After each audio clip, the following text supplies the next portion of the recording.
Comme vous l'avez remarqué, le titre de notre présentation ce soir, c'est « Feu, lion et délivrance ». C'est en fait la deuxième partie de ce qu'on a commencé hier. Et avant de commencer notre étude, on veut demander la bénédiction du Seigneur alors que nous ouvrons les pages de son livre sacré. Inclinez la tête avec moi alors que nous prions. Notre Père, notre Dieu, nous venons avec assurance devant le trône de la grâce parce que nous venons dans le nom de Jésus. Premièrement, nous aimerions te remercier d'avoir été avec nous durant les 9 premières études ensemble. Et maintenant, alors que nous arrivons à la fin de cette série, nous demandons la présence de ton Saint-Esprit au travers le ministère des anges d'une manière toute particulière. Nous demandons, Seigneur, que tu puisses ouvrir nos esprits, nos cœurs, recevoir la graine de la vérité, que nous puissions avoir l'assurance de partager la vérité telle qu'elle est en Jésus-Christ. Nous te remercions, Père, pour tous ceux qui regardent cette présentation, ceux qui vont regarder par YouTube. Bénis-les et ouvre leur cœur et leur entendement également. Nous te remercions, Père, d'entendre et de répondre à nos prières. Nous le demandons au nom précieux de Jésus-Christ. Amen.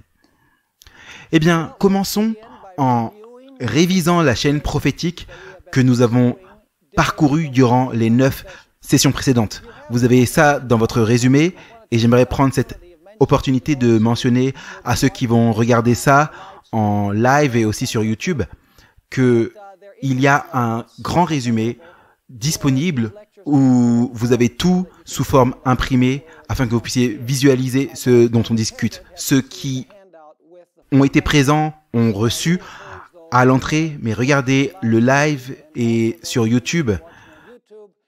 Ceux qui prennent également les DVD, assurez-vous d'avoir les résumés qui vont avec chaque présentation. Revoyons donc la chaîne prophétique. On a premièrement Babylone, 604 à 539 avant Jésus-Christ. Ensuite, on a les Mèdes et les Perses, 539 avant Jésus-Christ à 331 avant Jésus-Christ. Ensuite, on a le royaume de la Grèce, 331 avant Jésus-Christ à 168 avant Jésus-Christ. Ensuite, on a l'Empire romain, qui est un empire uni de 168 avant Jésus-Christ à 476 après Jésus-Christ. Ensuite, l'Empire romain divisé. La division prend place premièrement entre l'année 476 et l'année 538. Ensuite, après que l'Empire romain soit divisé, vous avez une petite corne qui représente la papauté catholique romaine. Et cette petite corne règne pendant 1260 années.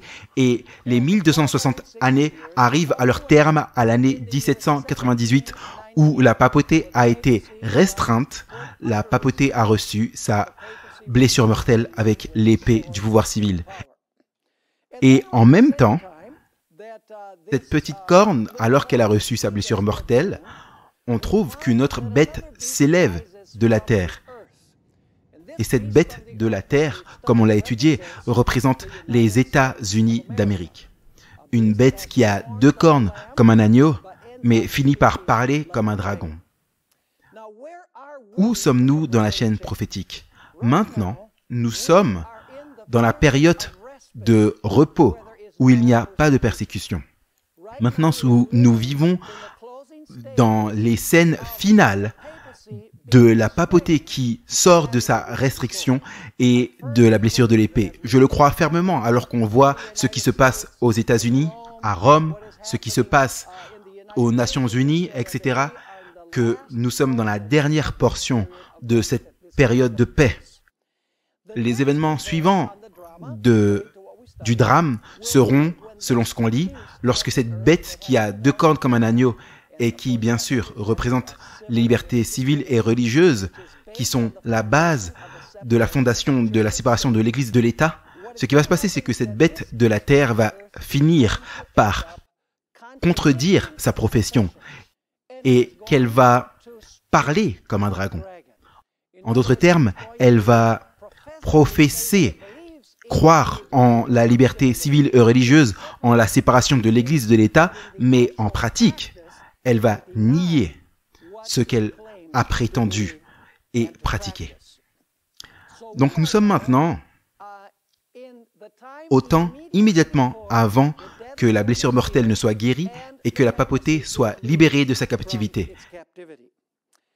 Et ensuite, nous avons vu les 3 événements que nous avons étudié dans la première partie hier soir. Et c'est qu'après que tous les cas soient décidés au jugement, alors la fin du temps de probation des êtres humains arrivera. Il n'y aura plus d'opportunité de changer de camp. Ensuite, après cela, il y aura un temps de trouble tel qu'il n'y en a jamais eu dans l'histoire du monde. Dieu va retirer son esprit de la terre et les esprits des hommes seront des plus cruels lorsqu'ils seront vidés de l'esprit de Dieu. Et finalement, le temps de trouble arrivera à une fin. Le temps de trouble pour le peuple de Dieu arrivera à une fin lorsque Jésus viendra sur les nuées du ciel avec tous ses saints anges pour délivrer son reste du décret de mort qui aura été déclaré contre eux. Voilà la chaîne prophétique que nous trouvons dans les Écritures. Ce n'est pas une invention qui vient de moi.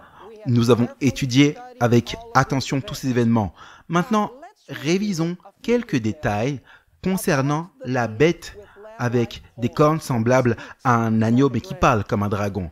Nous avons clairement identifié cette puissance comme étant les États-Unis d'Amérique. Nous avons remarqué que les deux cornes représentent la liberté civile et religieuse qui est basée sur l'idée de la séparation de l'Église et de l'État. L'Église sera les libertés religieuses et l'État les libertés civiles. Ces principes de séparation de l'Église et de l'État sont clairement énoncés dans le premier amendement de la Constitution des États-Unis. Ces principes de séparation de l'Église et de l'État, de liberté civile et religieuse se trouvent dans le premier amendement. En d'autres termes, les deux cornes de la bête comme un agneau sont dans le document fondateur des États-Unis. Maintenant, vous vous souvenez qu'on a étudié que cette bête de la terre va faire tout ce qu'elle peut pour restaurer le trône de la bête qui a reçu la blessure mortelle, de la bête qui a été envoyée en captivité. Laissez-moi réviser les points principaux. Nous avons vu que cette bête de la terre va parler comme un dragon. Et nous avons également remarqué que le dragon représente Satan qui travaille au travers de quelle puissance? Satan qui travaille au travers de Rome. Nous avons également noté que cette bête de la terre va exercer toute la puissance de la première bête. Nous avons également vu qu'elle va faire tout en la présence de la première bête. En résumé, en la présence, c'est-à-dire pour le compte de la première bête. Elle va ordonner tout le monde d'adorer la première bête. Elle va faire une image à la première bête. Et elle va mettre en application la marque de la première bête. Donc vous remarquez que cette deuxième bête, cette bête de la terre qui représente les États-Unis, est en fait un instrument dans le retour de la liberté, de la papauté, de sa captivité et la restauration de l'épée du pouvoir civil à la papauté. Et nous voyons des signes que cela se produit actuellement. Il nous est rappelé les deux premières clauses du premier amendement de la Constitution. Les deux premières clauses du premier amendement doivent être connectées à la liberté religieuse. La dernière clause du premier amendement est connectée à la liberté civile. Remarquons, premièrement, les deux premières clauses du premier amendement de la Constitution. Voici comment c'est écrit. Le Congrès ne fera passer aucune loi. Le Congrès, c'est lui qui fait les lois. Le Congrès ne fera aucune loi concernant quoi? L'établissement de religion ou la prohibition de son libre exercice. En d'autres termes, le premier amendement de la Constitution interdit le Congrès d'écrire une loi qui établit une quelconque observation religieuse. Et elle interdit le Congrès d'écrire une loi qui interdirait aux gens de pratiquer librement leur religion. Une est appelée la clause de l'établissement et l'autre est appelée la clause du libre exercice. En résumé, ce que cela signifie, c'est que le Congrès ne pourrait jamais faire une loi qui met en place l'observation du dimanche ou interdit l'observation du sabbat, parce que ce serait établir le dimanche et interdire le libre exercice de l'observation du sabbat. Cependant, la prophétie nous dit que les États-Unis, même s'ils vont conserver les deux premières clauses du premier amendement, vont les contredire en pratique.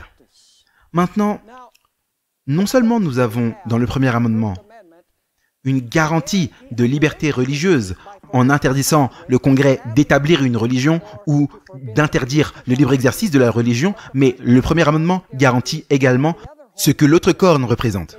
Il garantit la liberté religieuse pleine. Regardez la clause numéro 3 du premier amendement. Elle dit, je vais lire le premier amendement dans sa totalité, le Congrès ne fera passer aucune loi concernant l'établissement de religion ou le libre exercice de cette dernière.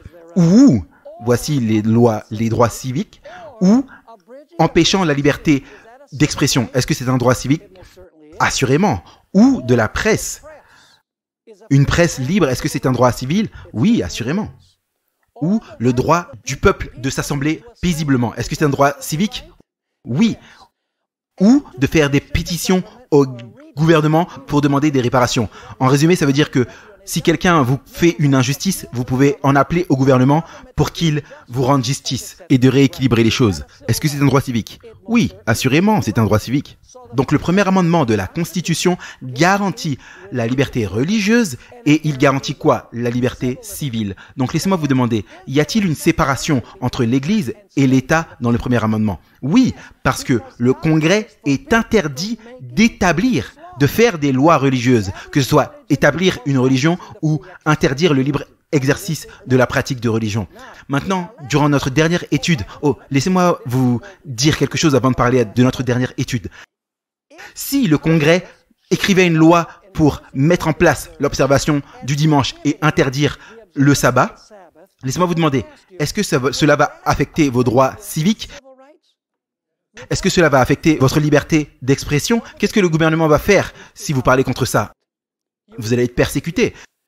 Est-ce que cela va affecter votre droit de rendre public votre vision par TV, radio, journal qui sont contre la vision du gouvernement? Absolument. Est-ce que cela va affecter votre droit de vous assembler lors du Saint Sabbat? Vous allez être forcé d'aller à l'église le dimanche. Est-ce que cela va affecter votre droit d'obtenir justice de la part du gouvernement? Ils vont vous dire, non, on vous rend pas justice parce qu'on vous persécute, parce que vous n'observez pas le dimanche. Laissez-moi vous demander, est-ce que lorsque les deux premières clauses du premier amendement sont transgressées, la troisième l'est aussi? Absolument. Lorsque le gouvernement s'implique dans la religion, au final, les gens perdent également leurs droits civiques, qui est la troisième clause du premier amendement. J'espère que vous comprenez ça et l'importance de cela. Regardons les dénominateurs communs de ce que nous avons étudié la fois dernière. Nous avons vu que dans toutes les perspectives que nous avons de la fin du temps de probation, la tribulation et la seconde venue de Christ, la délivrance du peuple de Dieu, nous avons 6 dénominateurs communs. Premièrement, nous avons un reste fidèle. Deuxièmement, nous avons des ennemis du reste. Numéro 3, nous avons le reste qui traverse un temps de trouble difficile à cause de la persécution de leurs ennemis. Durant ce temps de trouble, la foi du reste est testée sévèrement. Est-ce que Dieu répond directement aux demandes de son peuple? Non, il y a un délai dans l'intervention de Dieu pour la délivrance. Mais finalement, après le délai, Dieu fait quoi? Dieu intervient et il délivre son peuple. Et on avait vu plusieurs exemples de cela la nuit dernière. Mais maintenant, on veut regarder de plus près à d'autres histoires qui illustrent cette même séquence d'événements. Et on aimerait regarder à l'histoire de Daniel chapitre 3. Et on ne va pas tout étudier dans Daniel chapitre 3, on n'a pas le temps de faire cela. Mais ce que j'aimerais que vous puissiez voir alors qu'on étudie Daniel chapitre 3, ce qui se passe lorsque le pouvoir civil établit une religion. Cela va illustrer ce qui se passe lorsque la première clause du premier amendement est transgressée. Immédiatement, le résultat, c'est la persécution. Lorsque le pouvoir civil s'implique dans la mise en place par la force d'une observation religieuse, le résultat, c'est automatiquement la persécution. Daniel 3, en d'autres termes, est une illustration vivide de ce qui se passe lorsque le pouvoir civil viole la loi d'établissement du premier amendement de la Constitution. Donc Daniel 3 est un modèle réduit de ce qui va se passer à la fin des temps. C'est un modèle local et littéral de ce qui va se passer au niveau global et spirituel à la fin des temps. Laissez-moi vous demander, est-ce que Nebuchadnezzar, pendant un temps, a vécu comme une bête? Oui, tout à fait, pendant 7 ans, il a vécu comme une bête. Laissez-moi vous demander, est-ce qu'il a établi une image? Oui, il a élevé une image. Est-ce que cette image était en honneur de lui-même et de son royaume? Oui, tout à fait. A-t-il ordonné à tout le monde d'adorer l'image? C'est tout à fait ce qu'il a fait. A-t-il ordonné un décret de mort contre tous ceux qui n'allaient pas adorer l'image? Est-ce que ça ressemble à quelque chose qu'on connaît? Est-ce que vous avez déjà lu Apocalypse 13? C'est le cas parce que vous êtes venu à nos études. Ici, Apocalypse 13, est-ce qu'on a une bête? Oui. Est-ce que la bête établit une image? C'est ce qu'elle fait. Ordonne-t-elle tout le monde d'adorer l'image de la bête? Absolument. Dit-elle que tous ceux qui n'adorent pas l'image de la bête seront tués? Tout à fait. Mais dans Daniel 3, on parle d'un emplacement littéral petit. On parle également d'une Babylone littérale. Et on parle des Juifs de manière littérale. Mais à la fin des temps, on parle de la Babylone spirituelle qui est mondiale. Et le peuple de Dieu, ce n'est plus 3 individus, mais c'est tout le reste dans une base globale, mondiale. Est-ce que vous comprenez le principe? Maintenant, examinons cette histoire de Daniel 2, de Daniel 3. Allez avec moi dans Daniel 3 et verset 15. Nebuchadnezzar a établi une image et a ordonné à tout le monde de l'adorer, sans quoi c'est la peine de mort. Mais il y a 3 jeunes hommes qui disent, c'est le reste, qui disent, on ne va pas adorer l'image de la bête, pour ainsi dire. Et le roi est très furieux. Et regardez ce qu'il dit dans Daniel 3, 15. Le mot-clé, c'est délivrance. N'oubliez pas délivrance. Daniel 12, 1, en ce temps-là, lorsque le peuple de Dieu est persécuté par le roi du Nord, Michael se lève pour les protéger. Et le peuple sera quoi?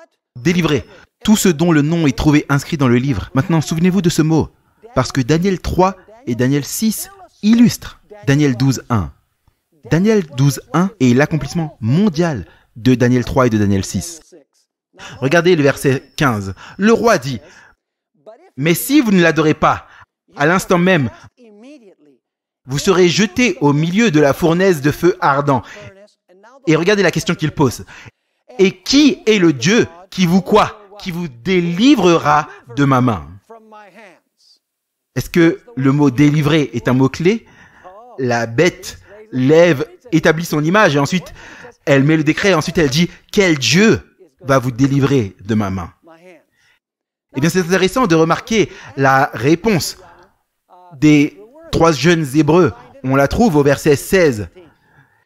Shadrach, Meshach et Abed-Nego répondirent et dirent au roi Nebuchadnezzar, il n'est pas nécessaire que nous te répondions sur ce sujet.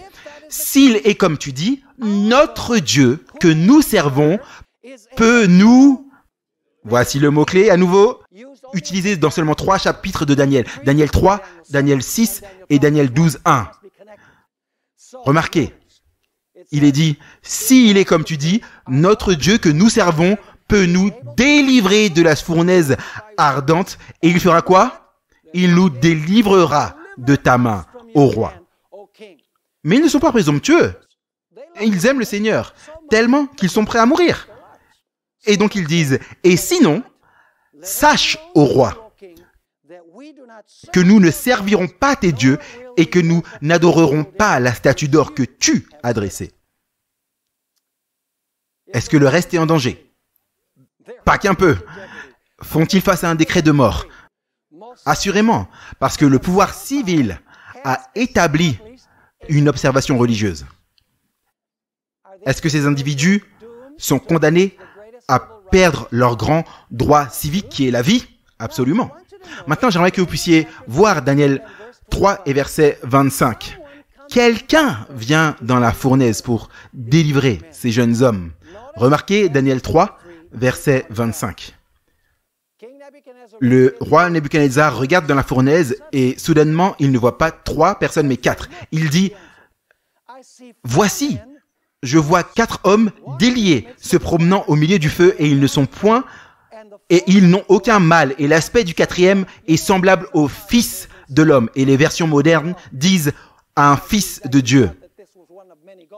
Le fait est que l'esprit de prophétie nous dit que Daniel a décrit à Nebuchadnezzar à quoi ressemble le Fils de Dieu.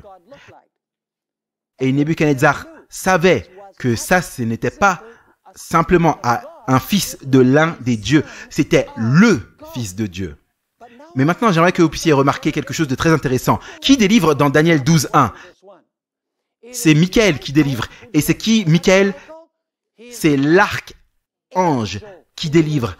Même s'il est dit ici que celui qui est dans la fournaise, c'est celui qui est le Fils de Dieu, j'aimerais que vous puissiez voir le verset 28. Nebuchadnezzar prit la parole et dit, ça c'est après qu'il soit sorti de la fournaise, « Béni soit le Dieu de Shadrach, Meshach et Abednego, qui a envoyé son... » Attends un instant, mais c'était pas le Fils de Dieu? Son ange. Quel ange? Michael, l'archange. Est-ce que vous me suivez ou pas? C'est le même Jésus qui délivre dans la fournaise ardente, qui va délivrer dans Daniel 12:1 à la fin des temps.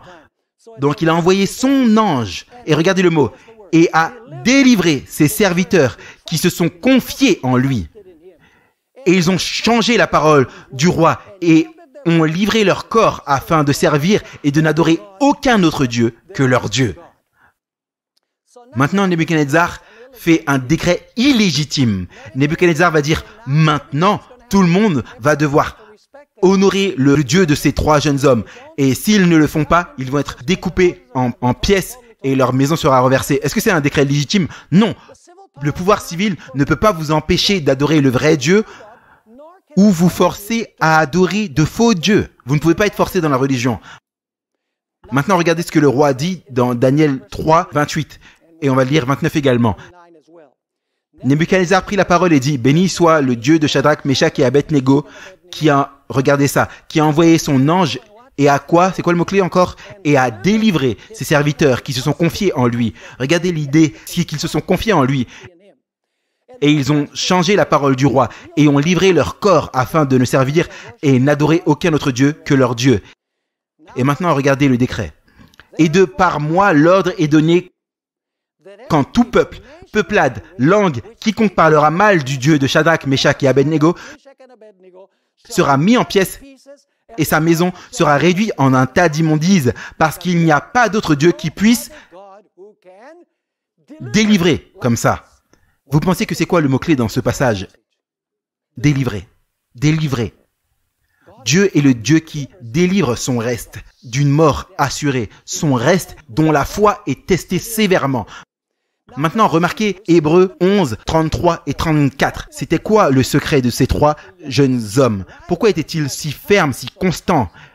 On a déjà lu qu'ils faisaient confiance en leur Dieu, qu'ils avaient la foi en Dieu. Hébreux 11, 33 et 34 qui parlent de cela. Il y a une longue liste des héros de la foi et ensuite on trouve ces paroles. Que dirons-nous de plus? Car le temps me manquera si je donne un discours de Gédéon, Barak, Samson, Jephthé, de David et de Samuel et des prophètes. Regardez ce qu'ils ont fait.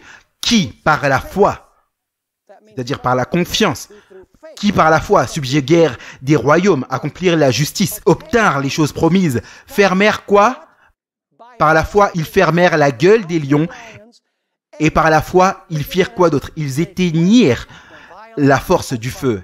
Donc, qu'est-ce qu'avaient ces trois jeunes hommes lorsqu'ils ont traversé l'épreuve de la bête, l'adoration de la statue et le décret de mort? Ils faisaient confiance à leur Dieu. Ils avaient la foi, selon Hébreux.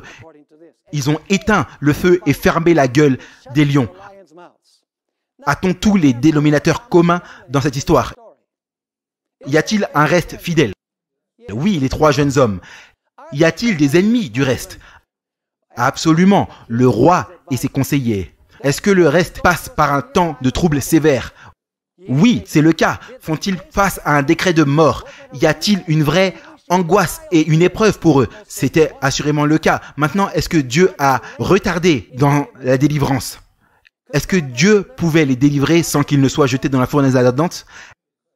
Est-ce que Dieu a pris du temps dans sa délivrance? Vous savez quoi? S'il n'avait pas été jeté dans la fournaise, le royaume de Babylone n'aurait jamais vu à quel point Dieu est grand dans la délivrance qu'il accomplit. Donc Dieu va permettre que sa délivrance vienne plus tard afin que sa gloire puisse être manifestée lorsqu'il va finalement délivrer son peuple qui allait vers une mort certaine. Donc laissez-moi vous demander, ont-ils été délivrés après une période de délai? Oui, assurément ils ont été délivrés. Allons maintenant dans une autre histoire qui illustre la deuxième clause du premier amendement. le cas de quand est-ce que le libre exercice de la religion est interdit. Vous voyez, dans Daniel 6, on a une histoire similaire à Daniel 3. Mais ce n'est pas le roi qui établit une religion, c'est le roi qui interdit le libre exercice de la religion, qui est la deuxième clause du premier amendement de la Constitution. Regardons premièrement, c'était quoi la controverse? Daniel 6, verset 5. Vous vous souvenez qu'il y a un texte dans le livre d'Apocalypse qui dit « Le dragon était en colère contre la femme et alla faire la guerre au reste de sa postérité qui garde les commandements de Dieu. » Le conflit final sera entre l'obéissance à Dieu et à ses commandements et à la désobéissance aux commandements de Dieu et l'adoration à Dieu ou à la bête. Donc le conflit à la fin des temps, c'est la loi et l'adoration. Absolument. Maintenant, remarquez ce qu'on trouve dans Daniel 6, verset 5. Et ces hommes, les conseillers du roi, dirent « Nous ne trouverons dans ce Daniel aucun sujet d'accusation, à moins que nous n'en trouvions contre lui à cause de quoi ? Concernant la loi de son Dieu. » Cet homme observe la loi de Dieu et on doit le pourchasser à cause de cela. Maintenant, regardez le verset 7 à 9. C'est là où le roi fait une loi. Soit dit en passant, il accepte les conseils de ses conseillers. Vous voyez, dans ces histoires, les conseillers, ce sont ceux qui seront les dangereux parce qu'ils trompent le pouvoir civil dans ce qu'ils font. Et les rois de la terre aujourd'hui feraient mieux d'écouter ce que je dis maintenant, parce que le système religieux de la papauté semble vouloir le meilleur pour les rois de ce monde. Mais laissez-moi vous dire, mes amis, la papauté veut simplement renverser le trône des pouvoirs de ce monde aujourd'hui. Ils n'ont aucun amour pour les pouvoirs de ce civil de ce monde. Qu'importe à quel point les pouvoirs civils pensent que la papauté les aime.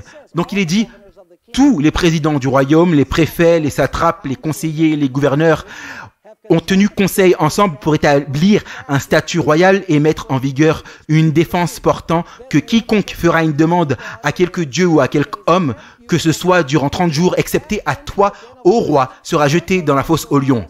Et ainsi Darius signa la pétition et il s'est dit, oh ces gars m'aiment vraiment.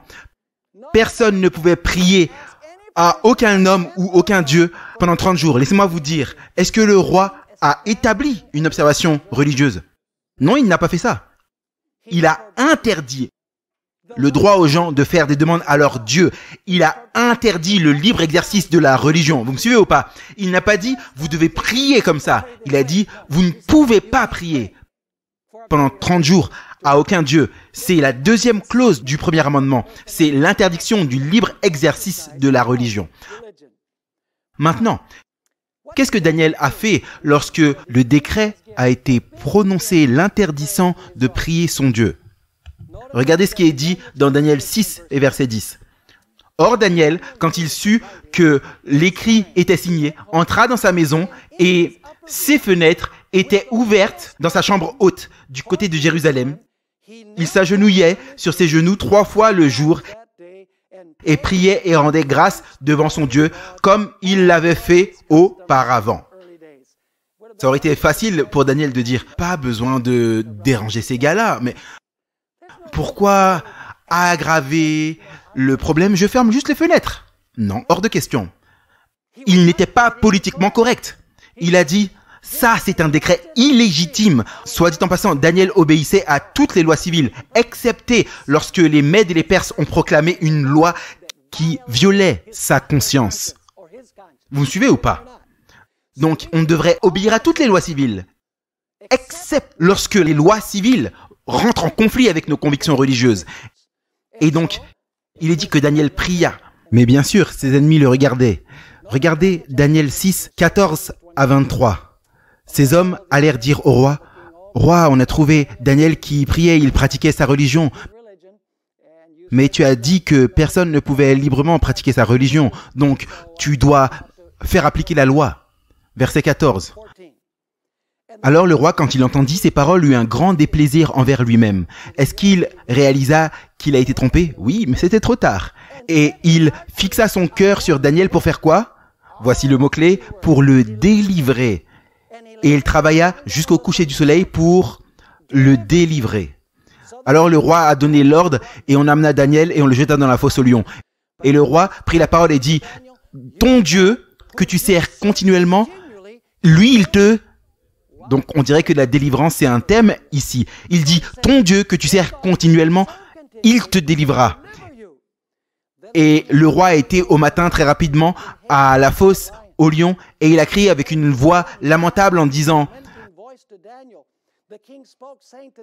Daniel, serviteur du Dieu vivant, est-ce que ton Dieu que tu sers continuellement, vous voyez, il y a l'élément de la foi, de la confiance en Dieu, le Dieu que tu serves continuellement, a-t-il pu te quoi?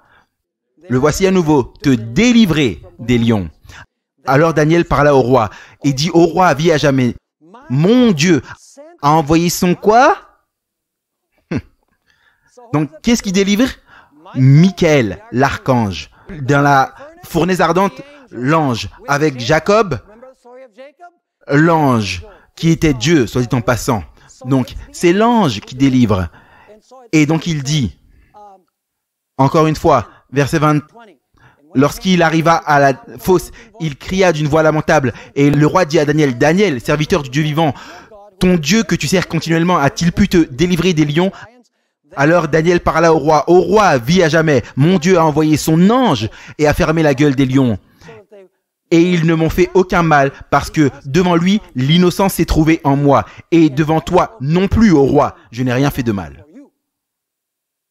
J'ai été digne de confiance envers Dieu et devant le pouvoir civil. Verset 23. Alors le roi fut très joyeux et dit qu'on tira Daniel de la fosse aux lions. Et Daniel fut tiré de la fosse aux lions, et aucun mal ne fut trouvé sur lui. Regardez la raison. Parce que quoi? Parce qu'il s'était confié en son Dieu. Il lui faisait confiance. Il avait la foi durant cette épreuve. J'aimerais que vous puissiez vous souvenir de ça. On va y revenir. Et maintenant, le roi Darius donne un ordre, mais il n'a pas le droit. Hein. Mais c'est des rois païens. Ils font le mieux selon leur connaissance. Verset 25. Alors, Darius écrivit à tous les peuples, peuplables, langues et habitants de la terre, que la paix soit multipliée. De par moi, l'ordre est donné que dans tous les gouvernements et mon royaume, on tremble devant le Dieu de Daniel et on le craigne, car il est le Dieu vivant et il subsiste à jamais. Et son royaume est un royaume qui ne sera pas détruit et sa domination durera jusqu'à la fin. Regardez ça. Il fait quoi? Le voici à nouveau. Il délivre et il sauve.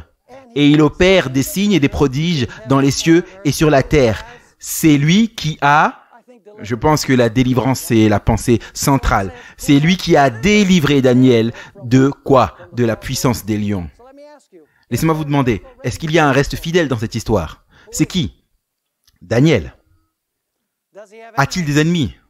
Oh, les conseillers du roi, principalement. Est-ce que Daniel traverse un temps de trouble? Vous ne pensez pas que d'être jeté dans la fosse aux lions est un temps de trouble? Des lions affamés.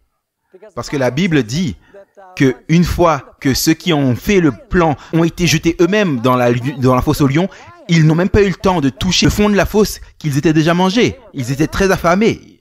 Il y avait une épreuve à la fois de Daniel, se tenir droit pour Dieu parce qu'il savait qu'il allait être jeté dans la fosse aux lions. Est-ce que Dieu a mis un délai pour sauver Daniel?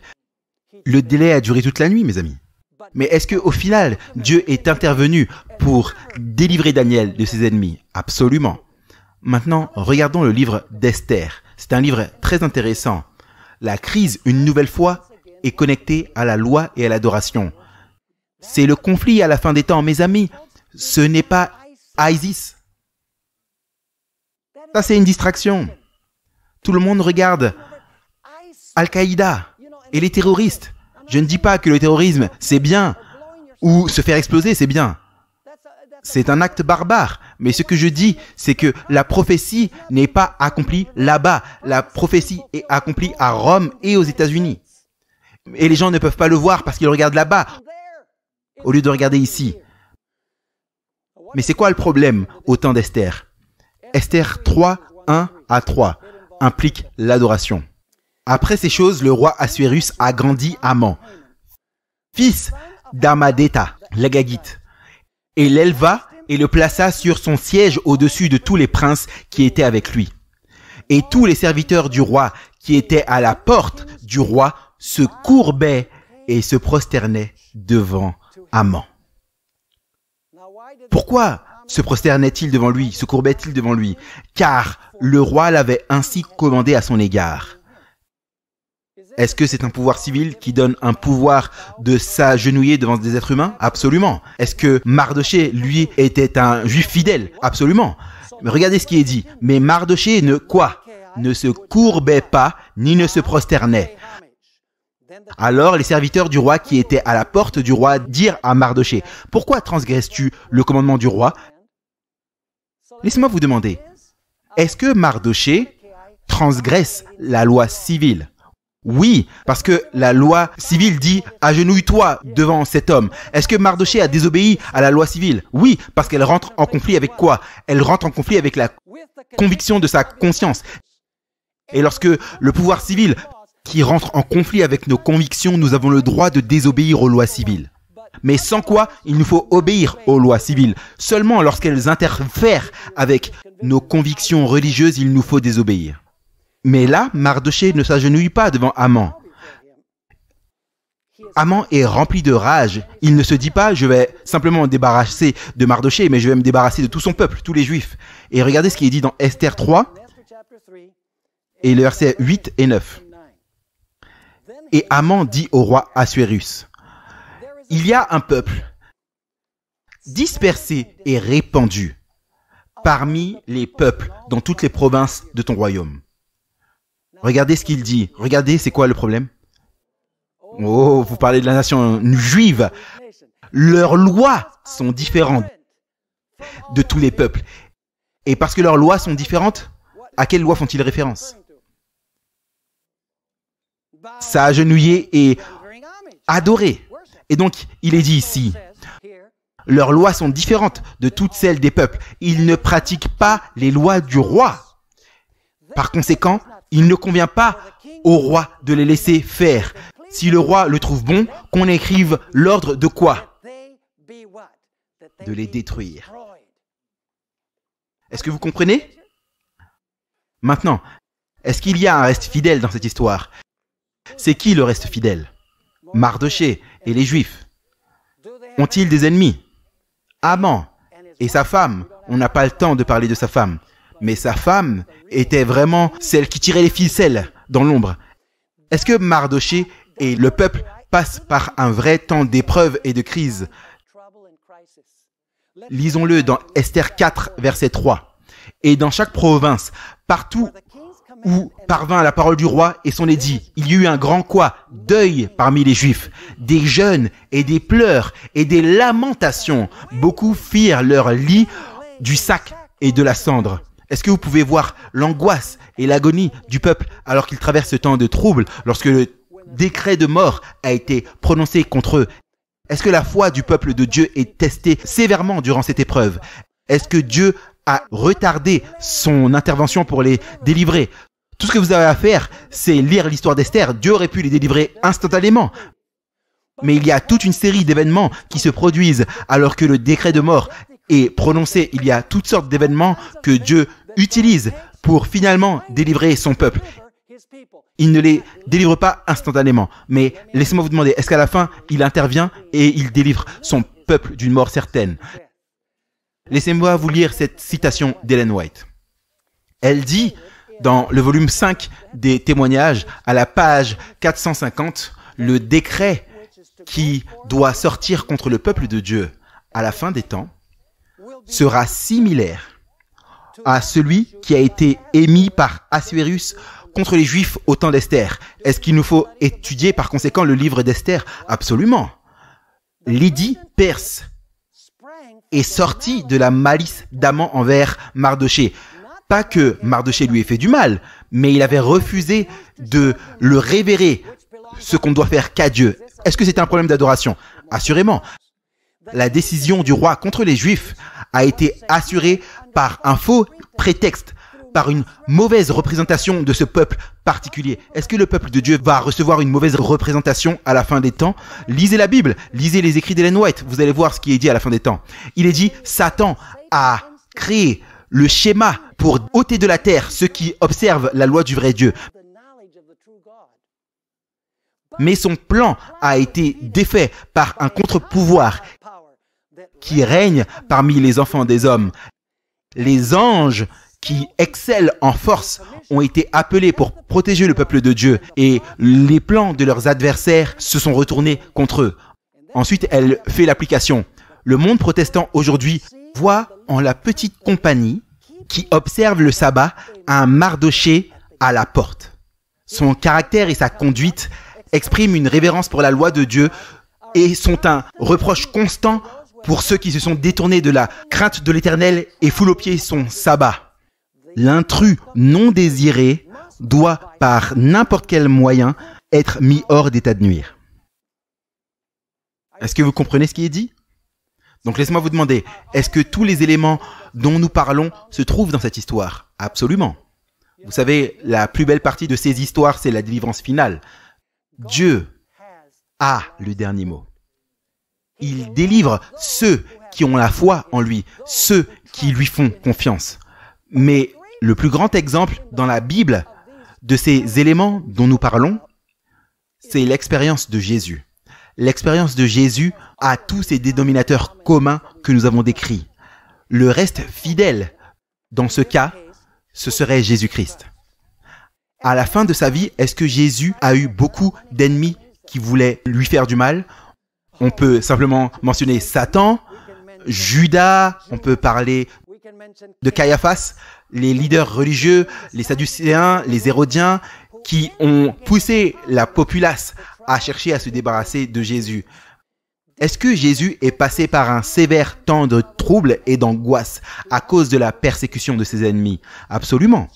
Regardez Matthieu 26 et verset 37. Jésus, lorsqu'il est à Gethsémané, il dit « Mon âme est profondément abattue, même jusqu'à la mort. » Et vous vous souvenez qu'au jardin de Gethsémané, il fait monter une prière à son Père et il dit « Père, si cette coupe de ta colère peut s'éloigner de moi parce que je dois boire cette coupe de ta colère parce que je porte les péchés du monde, si cette coupe de ta colère peut s'éloigner de moi, que les choses soient ainsi. Cependant, non pas ma volonté mais ta volonté. » Mais la Bible dit qu'il transpirait de grosses gouttes de sang à cause de l'angoisse et du temps de trouble par lequel il passait. Et ensuite Jésus, alors qu'il était sur la croix, il a crié « Mon Dieu, pourquoi m'as-tu abandonné ?» C'est le temps de trouble de Jésus. Soit dit en passant, ce temps de trouble est décrit dans Hébreux 5 et verset 7. Il est dit la chose suivante. Qui, au jour de sa chair, lorsqu'il offra avec prière et supplication, c'est ce qui s'est passé à Gethsémané, avec prière et supplication, avec de grands cris et des larmes à celui qui est en mesure de le sauver de la mort, a été entendu à cause de sa crainte divine. Ellen White décrit l'angoisse de Jésus et comment il était en mesure d'avoir la victoire dans ce temps terrible de trouble. Elle écrit dans Jésus-Christ, page 756, « Au milieu des ténèbres épaisses, apparemment abandonnées de Dieu, le Christ avait vidé jusqu'à la lie la coupe de la souffrance humaine.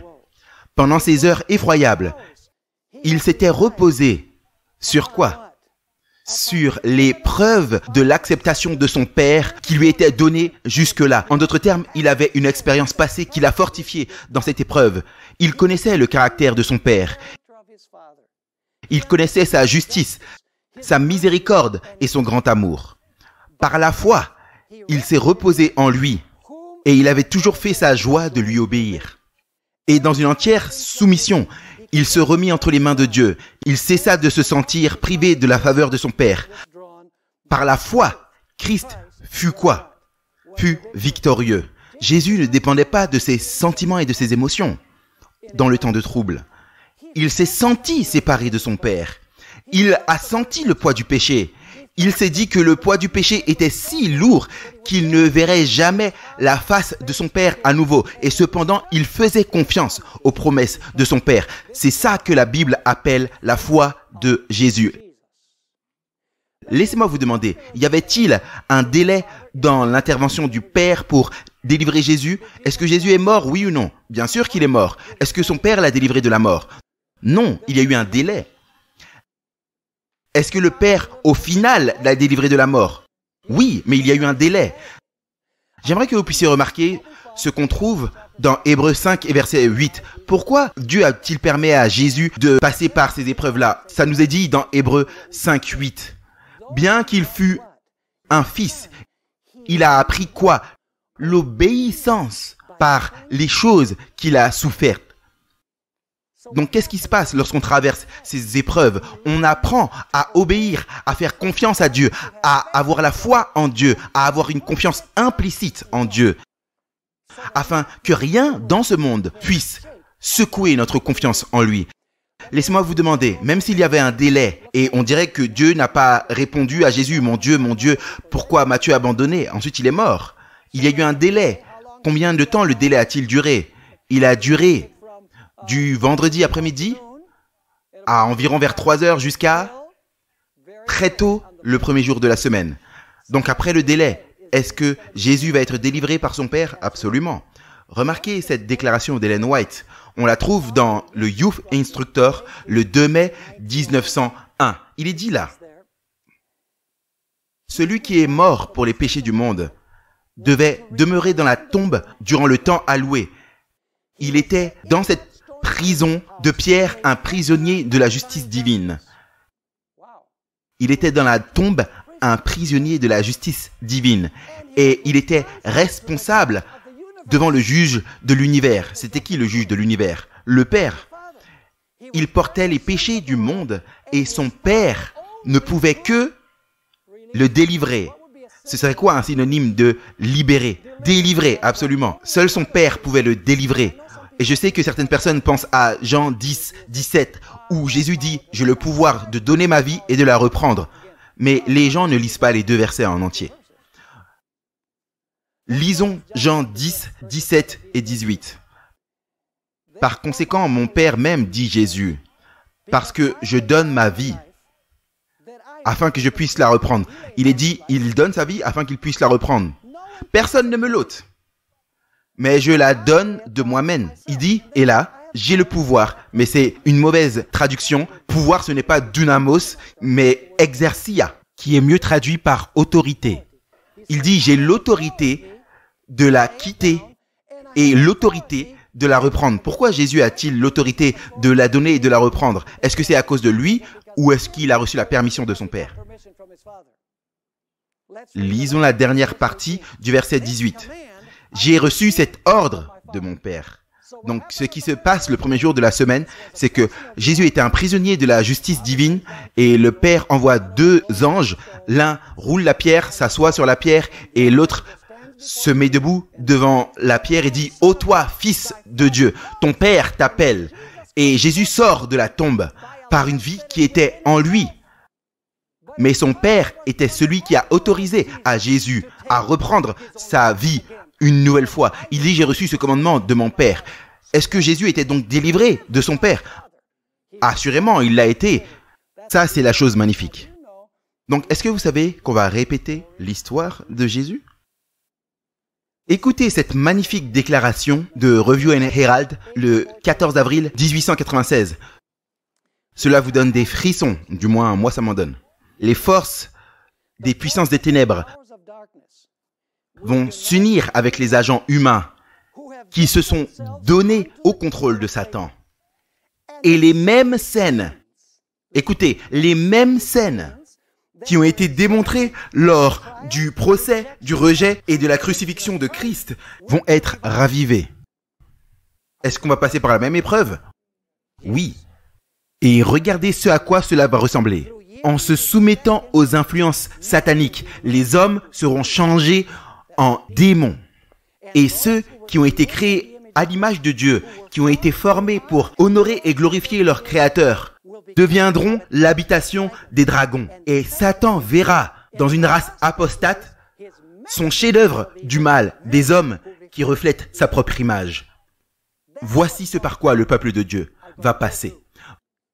Voilà pourquoi je peux vous assurer que Jésus ne va pas simplement nous prendre et partir. Son esprit va être ôté des impénitents, mais son esprit ne va pas être ôté du peuple de Dieu, parce que personne ne survivrait. Donc, laissez-moi vous demander, va-t-il y avoir une génération à la fin des temps qu'on peut appeler la génération fidèle? Absolument. Apocalypse 13, 10 nous dit, voici ceux qui gardent les commandements de Dieu et ont la quoi? La foi de Jésus. Et dans Apocalypse 13, ça c'était 14-12, Apocalypse 13, 12, il est dit, voici la patience des saints. Il parle ensuite de ceux qui gardent les commandements de Dieu et voici la persévérance ou la patience des saints. La grande question c'est donc, pourquoi est-ce que Dieu va permettre à son peuple de traverser ce temps de troubles sévères? Pourquoi ne pas simplement les épargner et les sortir du monde avant la tribulation, comme la plupart des chrétiens le croient? Je pense que la meilleure explication se trouve dans l'histoire de Job. Vous vous souvenez de l'histoire de Job? Il y avait ce conseil au ciel avec tous les représentants de l'univers sont venus se présenter devant le Seigneur. Et bien sûr, Satan vint représenter la planète Terre parce que avant la mort de Jésus sur la croix, Satan était le prince de ce monde. Mais Jésus a dit, il va être expulsé lorsqu'il allait mourir. Donc Dieu dit avec assurance à Satan, d'où viens-tu? Il dit de parcourir la terre, de parcourir mon territoire. Est-ce que tu as vu mon serviteur Job? Il vit dans ton territoire, mais il est mon serviteur. Et Satan dit, oui, bien sûr, il est ton serviteur. Tu le protèges, tu as fait une haie autour de lui, tu ne me permets pas de le toucher. Mais si tu me permets de le toucher, tu vas voir qu'il va te maudire en face. Il ne te sert pas parce qu'il t'aime, il te sert par intérêt personnel. Si tu me laisses le toucher, il va te maudire. Si Dieu avait dit à Satan, non, je ne te crois pas, tu es un menteur. S'il avait dit ça devant le conseil aurait pu dire, mais qui sait, peut-être que Satan a raison. Et donc Dieu dit, ok, vas-y. Fais ce que tu veux, prends tout ce que tu veux de lui. Donc le diable y va et prend tout ce que Job a. Toutes ses possessions matérielles disparaissent. Après l'épreuve, Job dit, Dieu a donné, Dieu a repris. Que le nom de l'Éternel soit béni. Il n'a pas péché contre Dieu, il n'a pas blasphémé Dieu. Donc, est-ce que le diable avait l'air vraiment en mauvaise position devant les représentants de l'univers? Il est toujours mauvais, Dieu a toujours la bonne place. Ils ont vu que Job sert Dieu même lorsque Dieu enlève sa protection. Et donc, au second conseil de l'univers, Dieu dit encore une fois, as-tu vu mon serviteur Job? N'est-ce pas inspirant que malgré que tu lui aies enlevé toute chose, il conserve son intégrité? Et le diable dit, ah mais bien sûr, tu ne m'as pas laissé le toucher. Si tu me laisses le toucher, tu vas voir qu'il te sert simplement pour le pain et les poissons, par intérêt. Et Dieu aurait pu dire, non mais tu es un menteur. Et le conseil céleste aurait pu dire, ah non, peut-être que Satan a raison. Donc Dieu dit, ok, vas-y, mais ne le tue pas parce que sinon l'épreuve sera terminée. Mais fais tout ce que tu veux, mais ne le tue pas. Donc le diable y va, afflige Job et lui donne un ulcère malin de la plante des pieds au sommet de la tête. Et il se grattait avec un tesson de bouteille. Et sa femme l'abandonne, elle dit, maudit Dieu et meurt. Et ça vient du diable, elle est devenue un instrument du diable. Et ses trois amis viennent le conseiller et ils deviennent ses accusateurs. Tout s'est retourné contre Job. Il traverse un temps de trouble sévère. Il a perdu toutes ses possessions, il a perdu le soutien de sa femme, le soutien de ses amis, sa santé. La nation crache à son visage, on peut le lire. Tous ceux qui l'aimaient auparavant, maintenant le détestent. Il n'y a personne. Et si vous lisez, en commençant au chapitre 3 jusqu'au chapitre 38, vous vous rendez compte que Job se sent comme si même Dieu l'avait abandonné. Pendant tous ces chapitres, de 3 à 38, Job dit, où es-tu? Je sais que j'aurais pu venir à ton trône de justice. Tu m'aurais fait miséricorde. Tu aurais entendu mon cas. Et tu aurais décidé en ma faveur. Mais que m'arrive-t-il? J'ai été fidèle. J'ai utilisé mes biens pour aider les pauvres. J'ai été un homme de ma famille. Je faisais le culte avec mes enfants. Que m'est-il arrivé? Pourquoi toi, mon meilleur ami, m'as abandonné? Et la réponse de Dieu, c'est le silence. Y a-t-il un délai dans cette histoire? Le délai, c'est de chapitre 3 à chapitre 38. Et finalement, Dieu en a assez entendu. Et au chapitre 38, il dit à Job, maintenant, tais-toi, je vais parler. Et donc Dieu commence à décrire sa grandeur. Et au chapitre 39 et 40. Et je dois faire vite parce qu'on n'a plus beaucoup de temps. Au chapitre 41, Dieu montre à Job une créature appelée le Léviathan, qui est décrite dans Ésaïe 27, 1 comme le serpent et le dragon. En d'autres termes, le Léviathan était celui qui faisait tous les malheurs de Job. Et Job dit maintenant, « Ah, maintenant je sais d'où viennent toutes ces souffrances. Ce n'est pas à cause de toi. » Et donc Job dit, « Je me repens dans la poussière et la cendre de t'avoir demandé de t'expliquer sur les raisons de ma souffrance. » Et la Bible dit, « Et Dieu a donné à Job 2 fois plus que ce qu'il n'avait auparavant. » Laissez-moi vous demander, qui a l'air bien dans cette histoire? Dieu a l'air juste. C'est Dieu qui a été accusé. Est-ce que Job défend l'honneur de Dieu? Assurément, l'univers dit, Job sert Dieu parce qu'il aime Dieu et qu'il fait confiance à Dieu. Qu'importe la quantité de mal qui vient à son encontre, Dieu a raison et Satan a tort. Dieu va permettre à son peuple de passer par le temps de trouble pour faire une grande déclaration aux yeux de l'univers, pour dire que Dieu a un peuple qui dit « Même si Dieu me tue, je le servirai quand même ». Dieu utilise les 3 jeunes hommes pour dire « Même si tu nous jettes dans la fournaise et qu'on est brûlés vivants, nous servirons quand même le vrai Dieu. Même si tu nous jettes dans la fournaise et qu'on est brûlés vivants, nous servirons quand même le vrai Dieu. » Et voici la deuxième raison. C'est que le caractère de Job a été affiné dans l'épreuve. Dans Job 33 et verset 10, Job dit « Alors que Dieu m'a éprouvé, je sortirai comme l'or. » Ésaïe 48, 10. Voici, Dieu parle, je vous ai raffiné, non pas comme l'argent, je vous ai raffiné. À travers quoi? La fournaise de l'affliction. Ellen White parle de ça. Elle dit, l'affliction est grande. Ceux qui passent par les temps de trouble, les flammes de la fournaise semblent les consumer. Elle parle de Daniel 3. Mais celui qui raffine l'or va les faire sortir comme de l'or raffiné par le feu. L'amour de Dieu pour son peuple durant le temps de trouble sera aussi fort et doux que pendant les jours de leur plus belle prospérité. Mais il est bon pour eux d'être placés dans la fournaise du feu. Leur terrestrialité doit être consumée afin que l'image de Christ soit parfaitement reflétée. Et donc, mes amis, il est temps, dans ces temps de paix relative, c'est à ce moment-là qu'il nous faut apprendre à faire confiance à Dieu, parce que les grandes épreuves arrivent, et si nous ne sommes pas forts dans notre foi avec Dieu maintenant, nous n'allons jamais être fermes au temps de trouble qui arrive bientôt.